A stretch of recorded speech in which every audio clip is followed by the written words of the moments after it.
ఒకరోజు ఒక పెద్దాయన బండిలో వెళ్తున్నాడు. ఆయన పైన ఉన్నాడు, ఆయన పైన భర్త అయింది. కింద అంతా కొంతమంది ఏదో సెలవు దొరకడం వల్ల, ఏదో వాళ్ళకి లీవ్ దొరకడం వల్ల కొంతమంది వాళ్ళ సొంత ఊర్లకు వెళ్తున్నారు. వాళ్ళ ఊర్లోకి వెళ్తున్నారు. ఆ కంపార్ట్మెంట్ అంతా ఇంకా హల్చల్ చేస్తున్నారు. వాళ్ళ మాటలు వాళ్ళ పాటలే అంత భయంకరంగా. ఇంకా వాళ్ళు ఒకరికొకరు విడిపోతారు, మళ్ళీ ఎప్పుడో కలుసుకుంటారు. కాబట్టి వాళ్ళు చాలా సంతోషపడుతున్నారు, ఇక తాగుతున్నారు, ఏదో ఏదో తింటున్నారు. ఉన్నట్టుండి ఇంకేం చేద్దాం అని చెప్పని అనుకున్నారు. ఇంకేం చేద్దాం అని చెప్పని ప్యాకెట్ ఆడుకున్నారు అని చెప్పని అందరు ప్యాకెట్ ఆడుకుంటున్నారు. ఒక్కొక్కరు దిగిపోతున్నారు, ప్యాకెట్లో మునిగిపోయారు. ఇంకా ఒక్కొక్కరు దిగిపోతున్నారు, తప్పనిసరి పరిస్థితులు ఊరు వస్తుంది, దిగిపోతున్నారు. ఇంకా ఆఖరికి ఒక వ్యక్తిగా విన్నాడు. ఈ అందరూ దిగిపోతుంటే ఒక్కడు మిగిలినటువంటి మెంటల్ వేస్తుంది, జిట్టు పిక్కుంటున్నాడు. ఎలా రా ప్యాకెట్ ఆడకుండా ఉండలేకపోతున్నాడు, ఎట్లా చేయాలని చెప్పని అంత చూస్తున్నాడు. అంతవరకు భయంకరమైన గొడవలు చేశారు. ఇప్పుడు అందరికి పిల్లలు వీడికి ఏం చేయాలో అర్థం కావట్లేదు. వీడు అట్లా అంటాడు, ఇట్లా అంటాడు, వాడు కూసిపోవట్లేదు. వాడు ఇట్లా చూసి పైన ఒక పెద్ద ఆయన ఉన్నాడు. హలో అన్నాడు. పెద్ద ఆయన ఏదో చదువుకుంటున్నాడు. చిచ్చిచ్ అన్నాడు, ఆన్సర్ లేదు.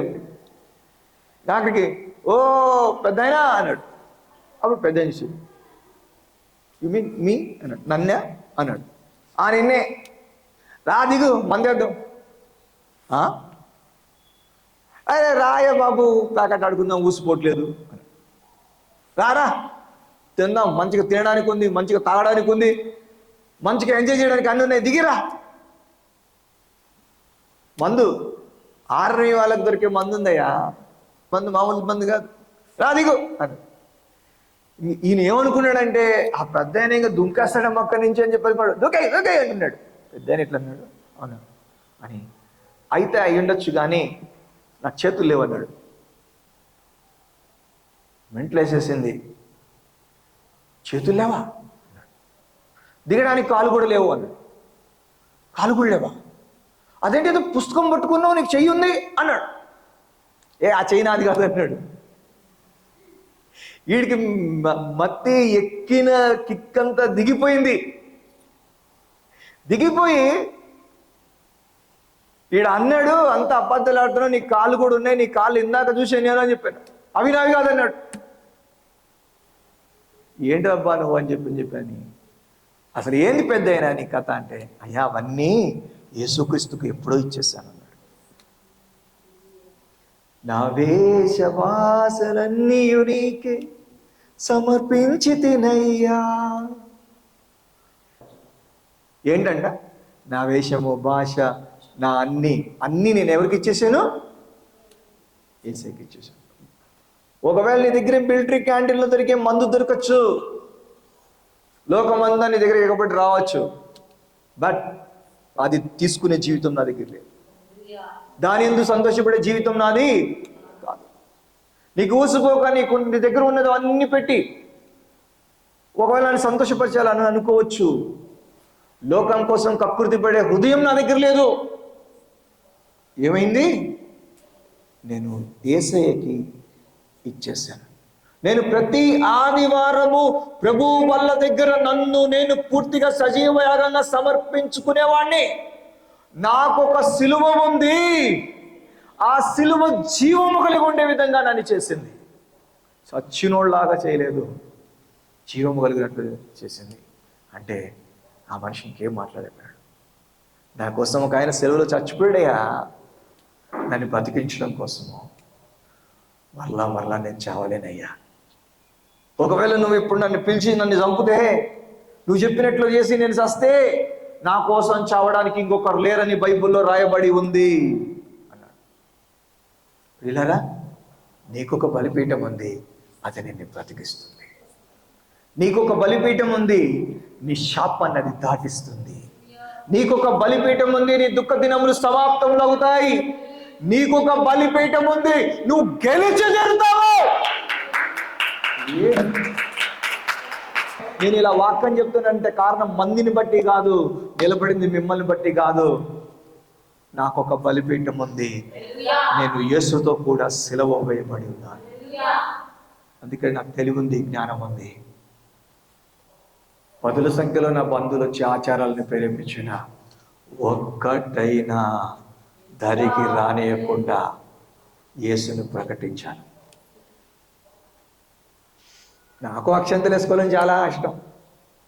పాట పాడమంటున్నా, నా పాటలు నేను అక్షంతల గురించి రాసుకున్న పాటలు ఉన్నాయి.